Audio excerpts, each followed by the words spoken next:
Luke 12:15. Then he said to them, "Watch out. Be on your guard against all kinds of greed. Life does not consist in an abundance of possessions." People do not get life from the many things they own.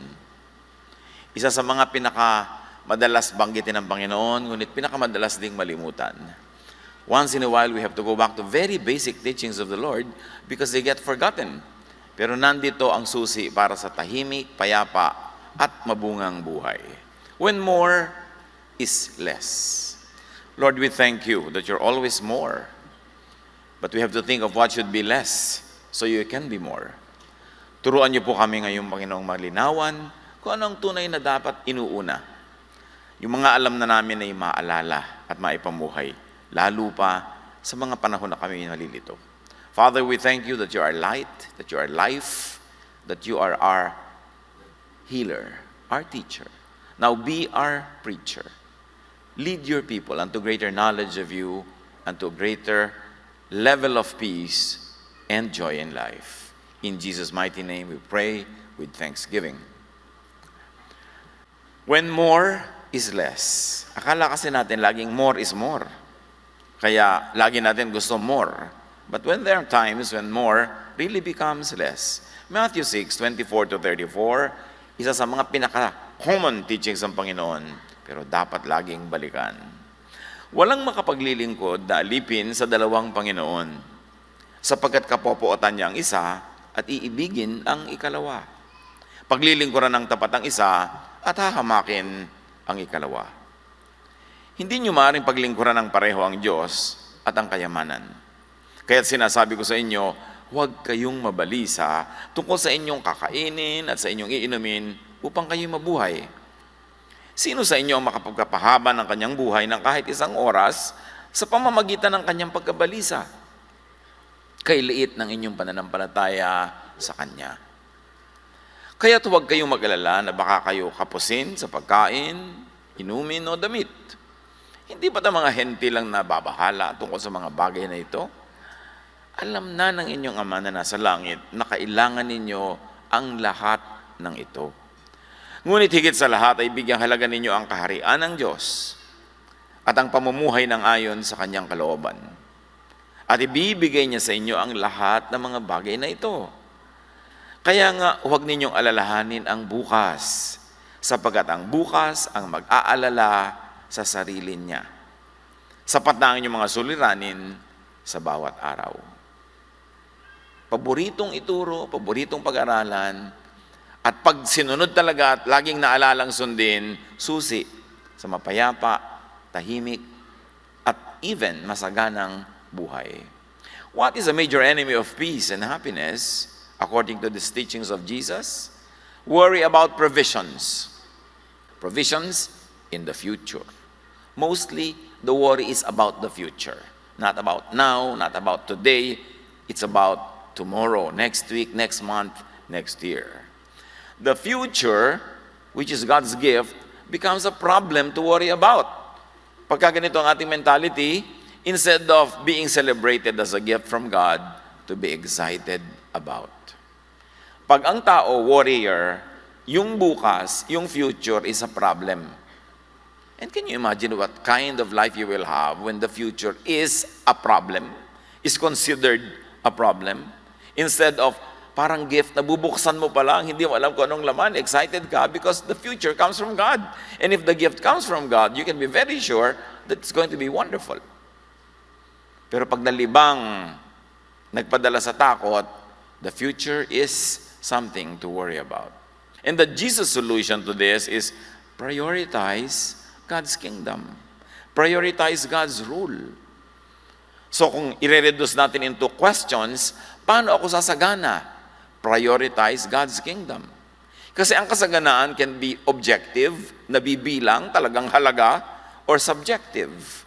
Kung paano ka nag-enjoy kahit gaano kakulang yan sa tingin ng iba, masagana ka. So yung prosperity is subjective and objective. But Jesus is talking about subjective prosperity. Kung gaano ka nag-enjoy, ano man ang meron ka. Kasi hindi guarantee na pag marami kang tinatangkilik ay mag-enjoy ka na nga. And the solution, sabi ni Jesus, is prioritize God's rule. Gusto niyo huwag kayong matatakotin, mag-alala, huwag kayong lagi na lang nangangamba, ang unahin ninyo ang paghahari ng Diyos sa inyong puso, sapagkat pag siya ang naghahari, ang lahat ay mapapasaayos. Lalong-lalo ang ating points of view, yung ating pananaw, yung ating value system. Matthew 6:24, you cannot serve two masters at the same time, Jesus says. You will hate one and love the other, or you will be loyal to one and not care about the other. Of course, it's natural. The law of impenetrability sa physics, only one thing occupies one place at one time. So isa lang ang pwede mong tunay na mahalin. The way to live is one moment is to one project. And that project is the kingdom of God. The way to live is one lifetime, one master. And that master should be God. There should be no confusion. When your life is more than one major project, and that is not even the kingdom of God, you're headed for disaster. Pero pagka ang yung one lifetime project and master ay Diyos, yun ang susi. Sundin muna bago mo malaman na effective pala, totoo pala. You cannot serve God and money at the same time. Matthew 6:24. The way to live is not one lifetime, two projects, one lifetime divided between God and money. Sa isip, alam na natin ito. Memorize pa nga kumisan. Pero yun ba talaga ang pananaw natin na umiiral sa pang-araw-araw na buhay that defines us? 1 Timothy 6:10, the love of money causes all kinds of evil. Not money itself. Because money can be used well. Money can be used for very godly purposes. But the love of money is the causing of a lot of evil in our lives. Some people have turned away from what we believe because they have want to get more and more money. But they have caused themselves a lot of pain and sorrow. Sabi niya, talagang yung sobra mong pag-ibig sa pera, pag-Diyos sa pera, ang pinag-uugutan ng napakaraming kasamaan. At napakaraming mga tao sa paghabol sa pera, iniwan ang mga bagay na mahalaga sa ating pananalig. Tulad ng katapatan, tulad ng kabaitan, pagbibigay sa kapwa, tulad ng honesty, tulad ng paglilingkod sa Panginoon, kinalimutan na sa paghahabol sa pera. Sabi niya, kahahabol nyo ba? Naabutan nyo? At kung naabutan nyo, nakukuha nyo bubuo o mga gilid-gilid na lang inaabutan ninyo. Tapos ang laki ng bayad. Ang laki-laki ng bayad mo emotionally, spiritually, socially. Tapos ito lang ang nakukuha. Love for money could make people evil.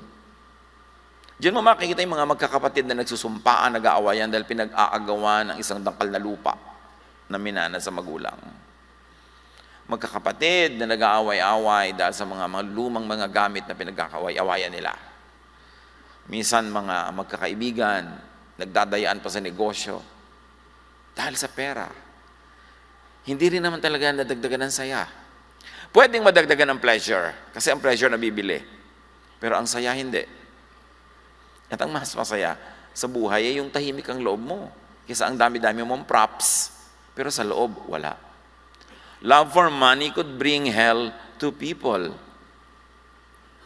Hindi mo na kailangang hintayin mamatay at pumunta sa impyerno. Pagka ikay sobrang maibigin sa pera, advance na ang impyerno sa buhay mo.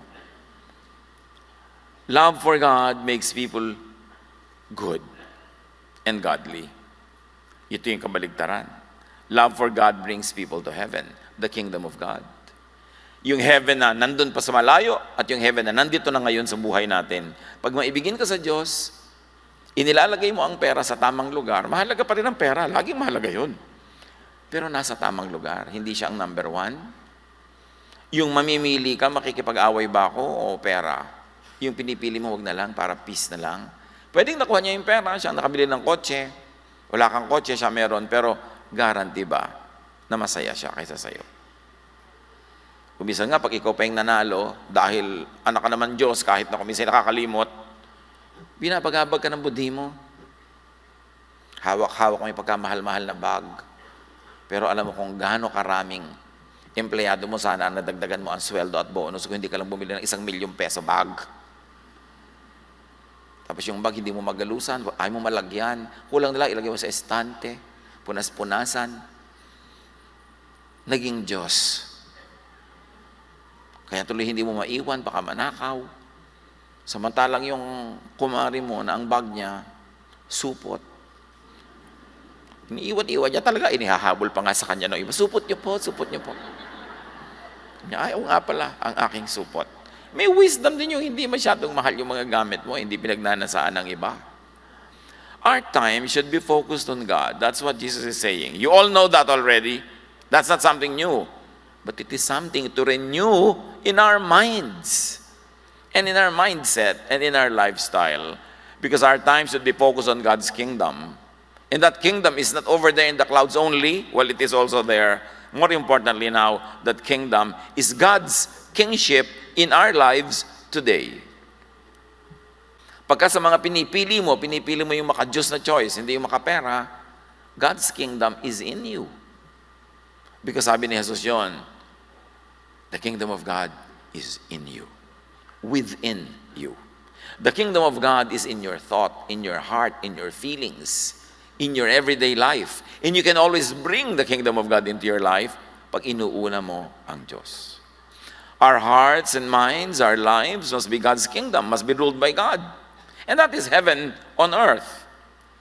Our lives must be defined by Godness, which of course was fine-tuned by Jesus into what we call Jesusness. Is that what defines us? The kingdom of God says, don't worry. The kingdom of the world says, worry. Marami kang babayaran, marami kang kulang. You must worry. Why don't you worry? The rule of God in our hearts is directly proportionate to our happiness. The more God rules, the happier we are. The less of God, the less happiness then. Matthew 6:25, sabi ni Jesus, so I tell you, don't worry about the things you need to live, what you will eat, drink, or wear. In other words, don't worry about the pambili. Kasi ang pinoproblema talaga yung pambili. So, in other words, the verse is saying, don't worry about money. Because you need money to buy all these things. When you worry about these things, your worry is actually monetary. The kingdom of God says, don't worry about money. Don't worry about how to buy all you want. The kingdom of God, according to Matthew 6:25, is life is more important than food. And this is not only biological life, but emotional life. Spiritual life is more important than food. And the body is more important than what you put on it. Hindi ka nade-define ng suot mo. Nade-define ka ng katawan mo. Yung katawan mo ba, panatag ang pintig ng iyong puso kasi wala kang kaaway? O ang dami mong kagalit kasi nag-aagawan kayo for money, may kakompetensya ka, marami kayong mga samaan ng loob, balot na balot ka ng magandang alahas, pero yung puso mo ang bilis ng tibok, lalo pag nakikita mo siya. You are defined by your health. At mahirap maging healthy pag sobra kang maraming hinahangad sa buhay. Kasi lagi kang kulang, lagi kang naghahabol. Money is just a tool of production, it is not the product that we want. Money is only the means. It is not the end. Money is the road, not the destination. Ngayon, kung makakarating ka sa destination mo, which is happiness, without the money, better. Bakit ka ba talaga mag-a-apply pa ng visa? Bakit ka ba magre-reserve pa ng plane ticket, ng hotel, para pumunta ka sa isang malayong bayan? Di ba para ka sumaya?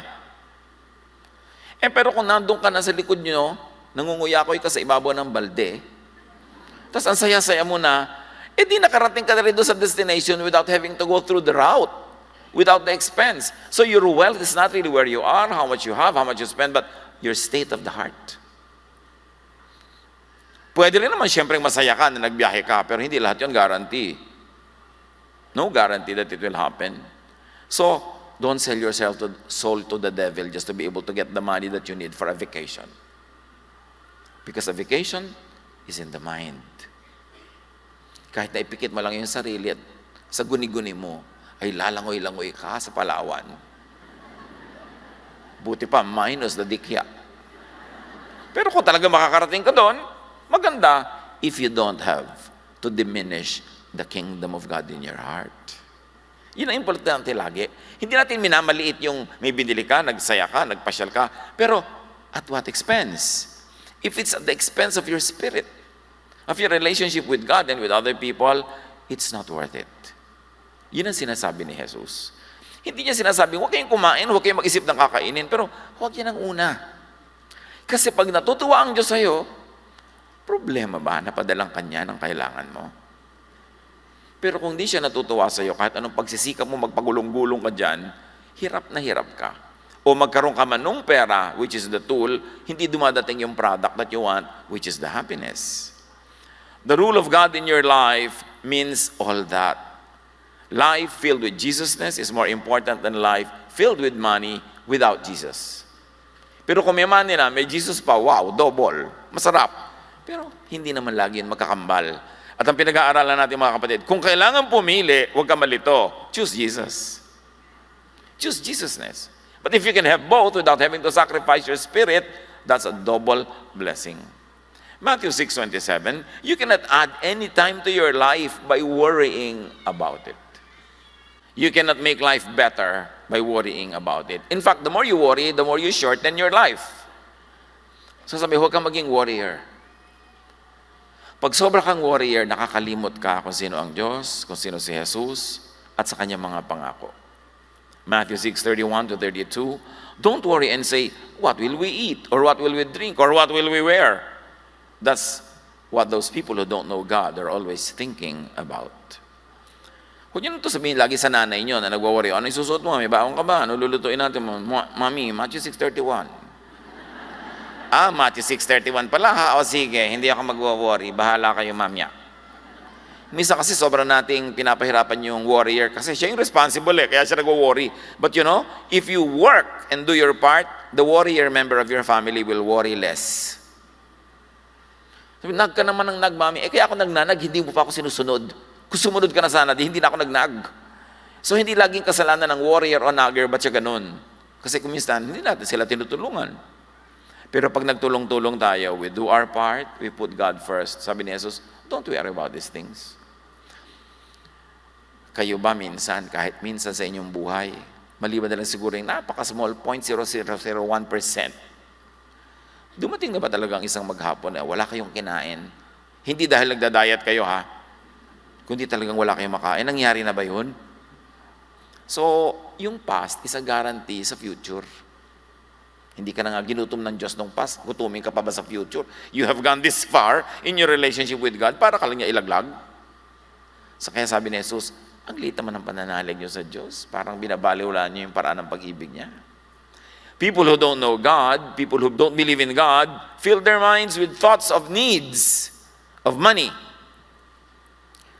And when you are always thinking about needs, about money, no matter how much money you really have in your pocket, you are poor.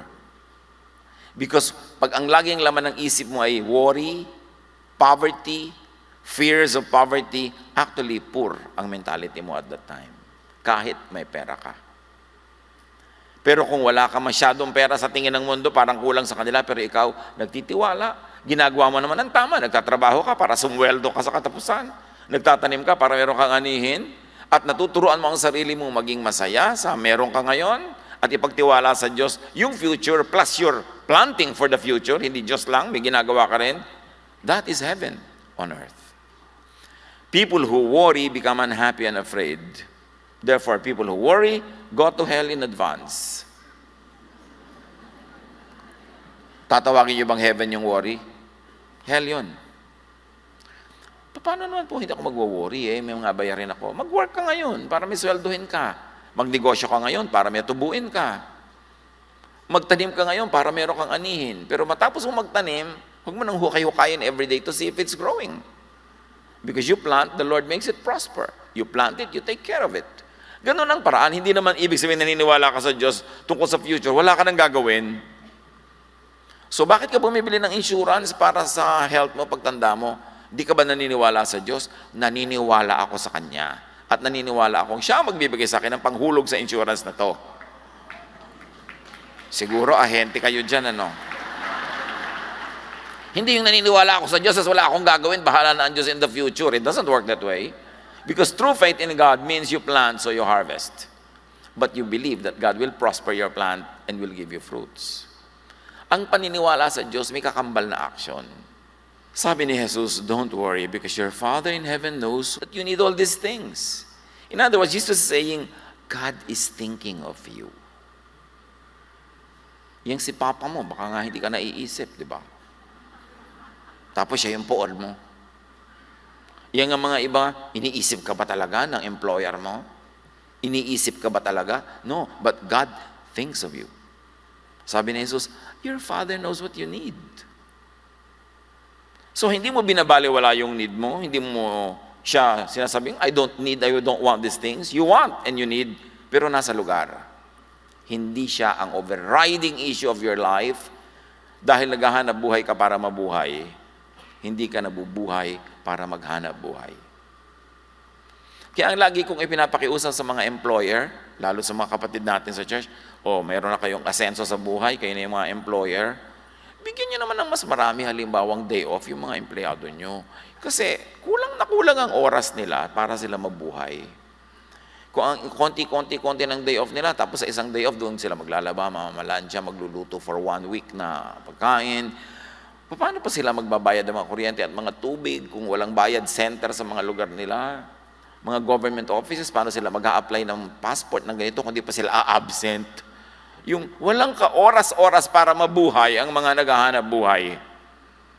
That's why, people of God, when it is in your power to give it, give your employees more time. Lalo yung mga bagong kasal. O kaya yung kakahiwalay lang. Kailangan doon mag-move on. Di ba? So, kailangan natin ng ganun, yung para ang buhay natin mas tahimik. Yun ang paghahari ng Diyos sa ating buhay. Yung may time ka para sa mga bagay na nakakapagpasaya, nakakapagpahinga. Matthew 6:33, what you should want most is God's kingdom and doing what He wants you to do. Kung minsan sa paghahabol mo nga ng hanap buhay, hindi mo na magawa ipinapagawa sa'yo ng Diyos. Tuloy, hindi kumpleto ang rekado na iyong buhay. Sabi niya, then He will give you these other things that you need. Seek first His kingdom and His righteousness, and all these things will be added to you. Fill your mind with the teachings of Jesus. Make space in your heart for the teachings of Jesus. Ang gaganda ng teachings niya, at alam natin siguro 95% lahat, pero ina-apply ba natin? Na ang tunay na kaligayahan ay hindi maghiganti, kundi magpatawad. Yun ang Jesusness. Lagi kang tinatanong, Pastor, what is the best revenge? Ano pong best revenge sa nag-drop sa akin na girlfriend ko? Anong best revenge sa nagtaksil sa akin? You know, the best revenge is to not even have to think of taking revenge. Dahil nag-move on ka. Ang best revenge is not to dedicate any more 1 minute of your life to this person who betrayed you. Pag nagpaplano ka maghiganti, pagod na pagod ka magpaganda para dumaan ka, manghinayang siya. Hindi ka pa nakaka-move on dahil siya pa rin ang focus mo. The best revenge is to forget that this person exists and to just live your life the way God wants you to live it. Don't dedicate any more effort to impress o manggalit o manakit. Kasi pag ganun, hindi ka pa talaga malaya sa Kanya. Take that revenge, the revenge na Kebs. Yung wala akong pakialam sa'yo. Tuloy ang buhay ko. And don't worry and fear about money. That your mind is turned from being the kingdom of God into the kingdom of Satan. You cannot serve God and money, sabi ni Jesus. God and money issues cannot live side by side in your heart. Hindi pwedeng sabay. Laging tanong ng iba, paano ako mabubuhay? Kailangan ko talaga ng pera. Yun nga ang sinasabi ni Jesus. Hindi ko sinasabi, hindi mo kailangan yan. Hindi ko sinasabi, huwag kang maghanap buhay. Ang sinasabi ko, hindi yan ang priority. Kung kailangan kang pumili, piliin mo yung kung ano yung kingdom of God. Merong mag-asawa, kumikita naman sila ng sapat naman, pero naaakit yung isa na mag-abroad pa para marami silang mabili. Tatanungin nila ako, Ikaw, saan ba kayo sasaya talaga? Eh, yung magkasama po kami. O di ganyan. Pagkasyahin nyo kung ano yung meron kayo. Pero kung meron talaga kayong kailangan project, maghiwalay muna kayo sandali. Pero may deadline, hindi habang buhay. Hindi yung kasabihan nila na nasa Saudi Arabia ka hanggang May. Hanggang May langis. Talaga walang uwian ito, no? So, tumanda ka na, hindi mo sila nakasama, masaya ba yun? Hindi ko minamaliit yung sakripisyo ng mga tao naghihiwalay. Pero ang tatanong nyo lagi sa sarili nyo, is it really worth it? Siyempre may monetary benefit. Pero ang hindi natin nabibilang yung emotional na bayad. Yung spiritual na bayad. Yung social cost of all of these things. Yun ang tinatawag ni Jesus na Kingdom of God. Yung payapa, tahimik, masaya, yun ang Kingdom of God. Hindi sinasabi niyang mayaman, masagana, mariwasa. No, yung Kingdom of God. Matthew 6:34, so don't worry about tomorrow, sabi niya. Kung check-checkin ang mga nandito ngayon, kung sino yung pasado dito, don't worry about tomorrow. Check kayo o X, kayo na lang magsabi niyan. Don't worry about tomorrow. Each day has enough trouble of its own. Tomorrow will have its own worries. Focus on what you need just now, just for today. Because most of the time, if not all the time, kasya naman for today. What makes you worry is tomorrow. There should be enough kung para sa ngayon lang. So don't divide today's provisions for the needs of today and tomorrow kasi ang magiging ending, kulang. Kulang yun. Tomorrow's need will receive its own supply tomorrow. Cross the bridge when you get there. Don't overthink about the future. James 4:13-16. Some of you say, today or tomorrow we will go to some city. We will stay there a year, do business, and make money. Listen, think about this. You don't know what will happen tomorrow. Your life is like a fog. You can see it for a short time, but then it goes away. So you should say, if the Lord wants, we will live and do this or that. Laging kasama ang Diyos sa equation. Nagpaplano ka, if God wills. If God allows it, then it will happen. Which really means, hindi mo pinagpipilitan. When the door is closed by God, hindi mo pinagpipilitan. Malalaman mo ang God's will kasi kusang nangyayari, it unfolds. Yung tulad ng narito tayo ngayon, I have no doubt na God's will. Kasi hindi natin to binalak. Wala sa kabalak-balak natin magpunta dito sa bulwagan na ito. Walang-wala. Isang Martes ng umaga, naghanda kaming pumunta sa meeting with the Cultural Center of the Philippines para sa 2 p.m. meeting. Meron silang agenda tungkol sa building ng folk arts. Sa 2 p.m. meeting na yun, sinabi nila, you have to move out because we have discovered new reasons for you to move out. It is not safe. 2 p.m. That was Tuesday. Wednesday, may worship tayo. Saan mo dadali na napakaraming taong ito? But you know, that was 2 p.m. Tuesday. Before the offices closed, 5 p.m. ng Tuesday, nakalipat na tayo dito. Wala sa balak. Sana kung napalipat tayo sa isang bodega sa Quiapo, papalakpak din kayo, ha? Yung kahit na magbawas kayo mga damit sa init. Di ba? Kasi kahit saan tayo dali ng Panginoon, yun ay bulwagan ng Panginoon. Pero hindi natin ito binalak. Yung, halimbawa, yung napangasawa mo lang dahil sa takot-takot mong balak. Kasama pa ang alak. Kasi pag may alak, may balak. Nilasing mo lang pala. Yung kutakot-takot ang ginawa mong scheme para kang gagambang gumagawa ng mga sapot para pagdaan niya, mahuli mo siya. Ang hirap masabing God's will, yung nakialam ka ng nakialam, gumawit ka pa ng mga below-the-belt tactics, nang daya ka pa, nagnakaw ka pa, nakipag-away ka pa, hindi mo masasabing God's will yun. Pero yung gusto mo magnegosyo, hinahanda mo sarili mo, namumunan ka, nag-aaral ka, tapos tuloy-tuloy, then you can say, wow, God's will. Pero yung kung ano-ano pang gimmick ang ginawa mo para matupad, nakakaduda. Kaya sabi, if it's God's will, it will happen. So relax ka lang. May mga bala ka, hindi natuloy, in spite of you doing your best. Katulad ng ibang lumalapit sa akin, Pastor, ikaw 7 board ko na po. B-O-R-D anak o B-O-A-R-D? Diba? Kasi, so, hindi ka pumapasa, may ibang balak sa iyo ang Diyos. Una, nag-aral ka ba mabuti? Yes. Pinanda mo ba ang sarili mo? Yes. Hindi ka pa rin pumasa 7 beses na, baka gusto ng Diyos, mag-artista ka. Subukan mo. Di ba? Itakasara yung pinto, huwag mo ipagpilitan. Kasi pag gusto ng Panginoon, although may mga gusto ang Panginoon na kailangan mo ring paghirapan, pero alam mo na hindi ka pinipigil, mahirap lang talagang gawin yun.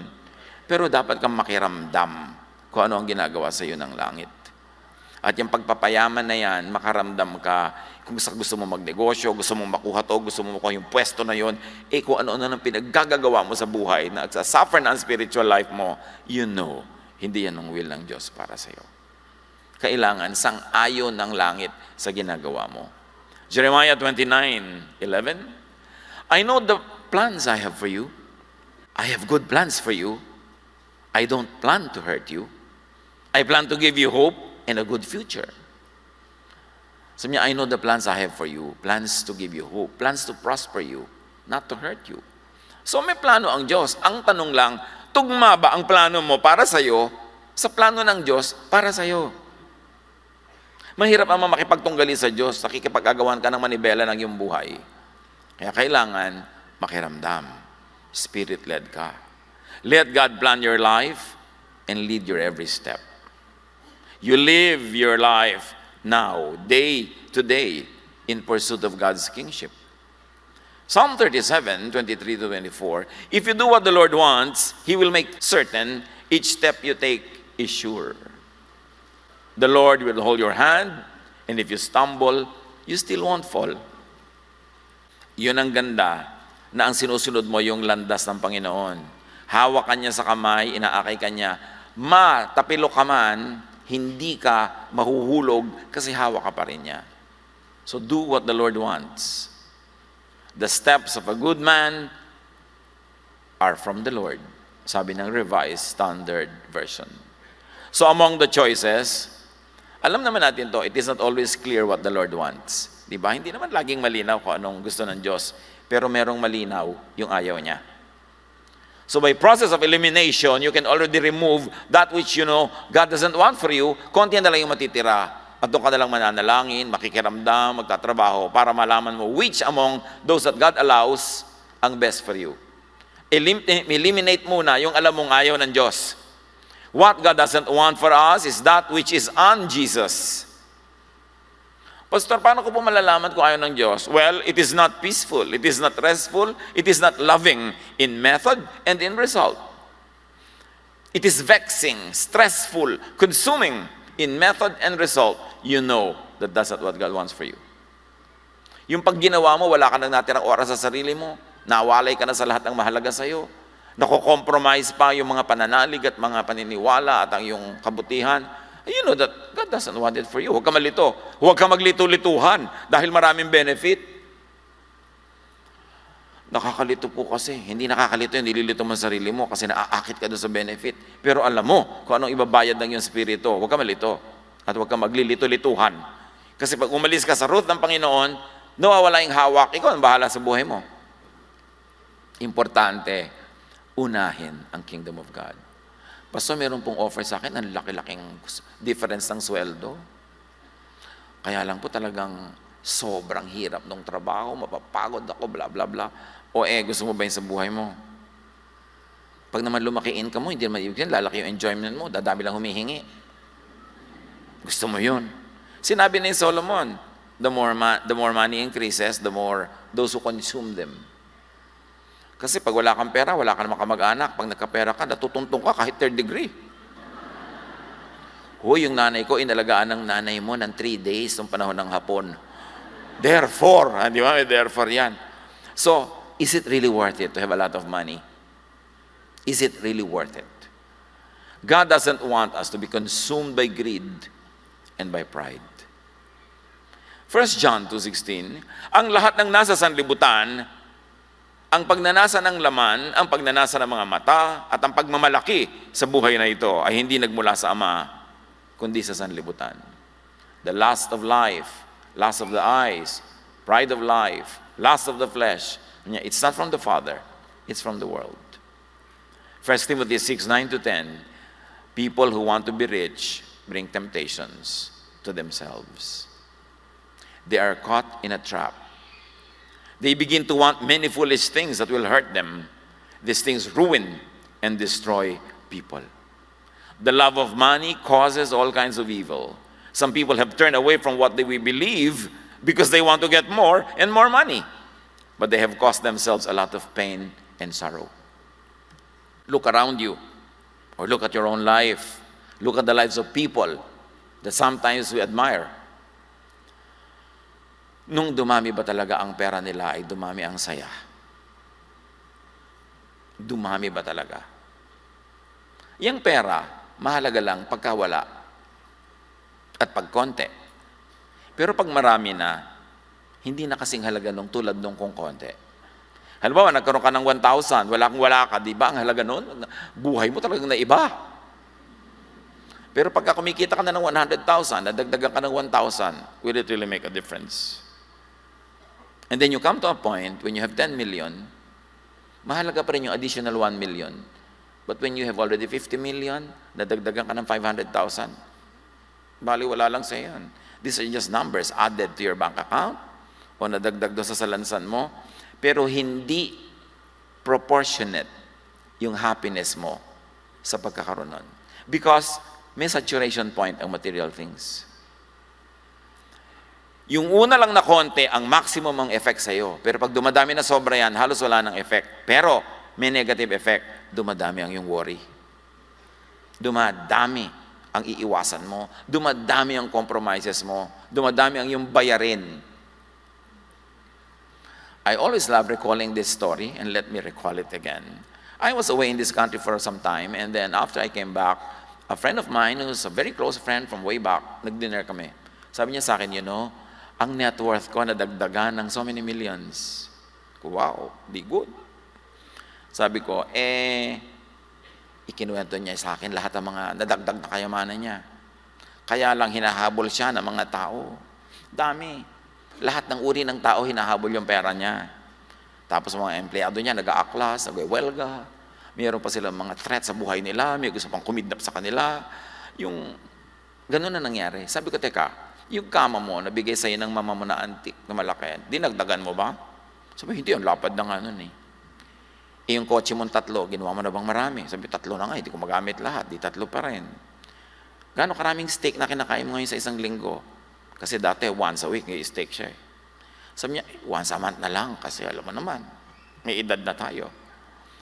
Yan naman pala, hindi mo dinagdagan yung kama mo, hindi din mo yung steak, hindi mo dinagdagan kotse. Para ano yung nadagdag mong pera? Walang idinagdag na ligaya sa'yo. Ang dinala sa'yo, kutakot na problema. So, importante na when we have what we need, we shall be content with that.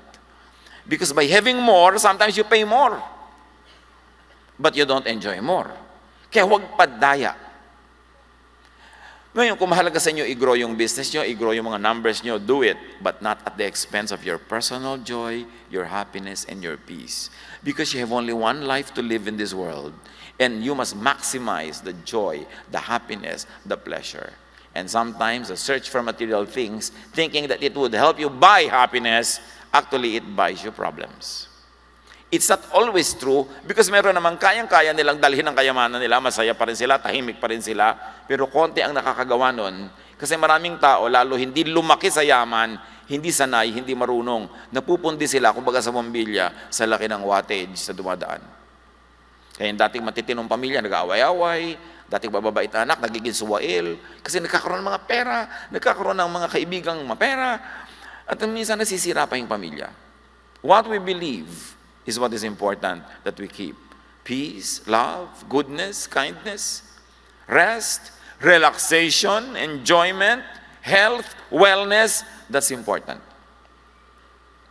More pursuit of money, many times, not all the time, could lead to less of this. Meron pa nga, pastor, mula po nung yumaman kami, hindi na nga kami nakakapagbakasyon together eh. Bakit? Hindi kami pwede lumipat sa isang eroplano ng asawa ko kasi pag pareho po kami natigbak, sino mag-aayos sa mga naiwan? You mean, nagpayaman kayo para ngayon hindi na kayo pwedeng sabay magbakasyon? Mabuti pa nung araw, nagbabakasyon lang kayo dyan sa kuli-kuli. Pero magkasama kayo, holding hands pa. So, hindi nakabuti sa inyo yung pera na yan. Psalm 39:6, we rush through life collecting things, but we don't know who will get them after we die. Meron pa, pastor, problema ko po yung anak ko. Bakit? Yung girlfriend po mukhang sweetik. O bakit? Di po ba, pag pinamanahan ko yung anak ko, di kasama na yung girlfriend niya. Pag naging asawa niya, 50% agad yun. Kung namatay po yung anak ko, di kanya na lahat. Something na hindi no problema ng mga walang-wala. Hindi mo marinig yan sa mga walang-wala. Pastor, may problema po kami. Paano kami magbabayad ng 5,000 peso catering sa aming munting kasalo? Madali yung problema mo. Pero yung pinoproblema mo na yung mapapangasawa ng anak mo, yung ayaw mo, tas ang dami-dami niyang mamanahin, ayaw mo puta sa kanya yung mana mo. Yan ang problema ni Solomon. So, yung hirap naman ng buhay na ito. Nagpayaman para pumunta sa mga tao, hindi ko kaano-ano. And it can be very true. Because what you own, owns you. Think of that. Mayroong isang pamilya, simpleng-simple lang ang bahay nila nung araw. Pag lumabas sila, sama-sama, magmamall sila. Nung nagkaroon ng magandang bahay, hindi na sila makaalas sabay-sabay. Isa dapat security guard maiiwan lagi. Alam nyo, hindi masama magkaroon ng mga bagay eh. Pero sabi mo, teka, lalabas tayo lahat. Kung nanakaw, di sorry na lang. Pero lalabas tayo lahat. Kaya sa hindi na tayo magkasama-sama, kababantay nito. Mayroong isang magkapatid, meron silang kantin, sabi nung kapatid, Juan, halika, pumunta tayo doon sa alam kong restaurant, doon tayo kumain, sawan-sawa na tayo sa food ng restaurant natin. Sabi niya, pag nawala tayo ng 1 hour, makukupitan tayo ng ganitong halaga. Kasi hindi pa uso na yung mga computerized control eh. So makukupitan ka ng 1,000, di bayad na lang natin sa kaligayahan natin. Nakupitan tayong 1,000, sumaya naman tayo. Pero yung 1,000, na itago natin, sasaya ba tayo? Dapat marunong ka rin magbayad ng kaligayahan mo kasi may bayad dyan. Hindi pwedeng napakasakit mo, lahat gusto mo makuha. Hindi ka na tuloy nag-e-enjoy sa buhay. The more possessions, the more masters. 1 Timothy 6:6-8, devotion to God is in fact a way for people to be very rich. Can you imagine this verse? Ang paraan daw talaga para yumaman, maging devoted ka to God. Now, yung yumaman na yun, binless ka, objective na kayamanan, nabibilang, pera, or subjective. Hindi ka tinambakan ng pera, pero tinambakan ka ng capacity to be happy. Di ang yaman mo, kasi yun nga yung end goal, di ba, ng pera, para mabili mo yung kaligayahan mo. Kung nandun na yung kaligayahan, without having to buy it, shortcut yan. Express lane. Devotion to God is in fact a way for people to be very rich, but only if it makes them satisfied with what they have. Ang dami na po namin property ngayon, satisfied ba kayo? Kasi kung hindi, useless. When we came into the world, we brought nothing. And when we die, we can take nothing out. Yun naman pala't wala kang dala ng isilang at wala ka rin dadalhin pag alis mo dito sa mundo, ba't ang dami-dami mong dinadala ngayon ang bigat tuloy? Travel light. Don't carry too much. If the Lord will naturally, easily, smoothly give you things, accept. But don't kill yourself to have things. And especially do not kill your heart or your conscience to have things. So if we have food and clothes, we will be satisfied with that. Sabi ng Timothy. Of course, what Timothy is saying is if we have the basic necessities, we'll be satisfied. And admittedly, iba naman yung basic noon sa basic ngayon. Dumami-dami yung ibig sabihin ng basic ngayon. But still, you should know what is basic. And when you have it, dapat masaya ka na. Like, may cellphone ka, basic na yan ngayon eh. Pero hindi kailangan namang latest model. Anak naman, wala ka pang kinikita ni piso. Tapos laging latest model ang gusto mo. Parang may basic ka na, dapat masaya ka sa basic. Habang hindi mo pa deserve o hindi mo pa na-earn yun. So do not be deceived by the wisdom of the world, which is really foolishness. 1 Corinthians 3:19, for the wisdom of this world is foolishness in God's sight. And mind you, Kayong mga nagpapalaki ng mga anak o apo, do not be and do not teach the children to be materialistic, to be warriors, and to be competitive. Uso yan. Yan ang wisdom of the world, which is really foolishness to God. Anak, kailangan number 1 ka sa klase. Anak, kanina, anong grade mo? 99 po. Anong grade ni Catherine, yung classmate mo? 99.2. Pak! Sinampal ka. Nanay niya ang aakyat sa entablado sa graduation, hindi ako. Pak! Yung nagpapakamatay na yung mga bata sa ibang bansa dahil sa competition. Teach your children to be loving. Teach them to be sharing and caring because that is what will give them happiness in their life, not being competitive. Baligtad ang mga tinuturo natin na values. Lagi ikaw dapat number 1, lagi ikaw manalo. Kahit na mandaya ka, kahit na kalaban mo yung classmate mo, kalaban ko rin yung nanay niya, basta kailangan number 1 ka. So, pag number 1 ba, laging happy? Teach the children to value peace, happiness, love, pakikipagkapwa, pakikipagmabutihan sa kapwa. At saka to be cooperative, not to be competitive. True survival is in cooperation, not in competition. But that's another issue. So listen to the word, not to the world. Isang letra lang ang difference, but it's a world of difference. How to feel secure about tomorrow while staying focused on the kingdom of God? Plant what you need and what you want to harvest. Pwede namang sabay Pinaplant mo pero gumagawa ka ng mabuti, hindi mo sinisira ang sarili mo. Galatians 6:7, you will harvest what you plant. So you plant what you need to harvest, then leave it up to God. 1 Corinthians 3:6, I planted the seed, but God has been making it grow. So kasama ka, kasama ang Diyos. When the pursuit of more things leads to less spirit, less rest and peace and love and happiness, be wise. Stop.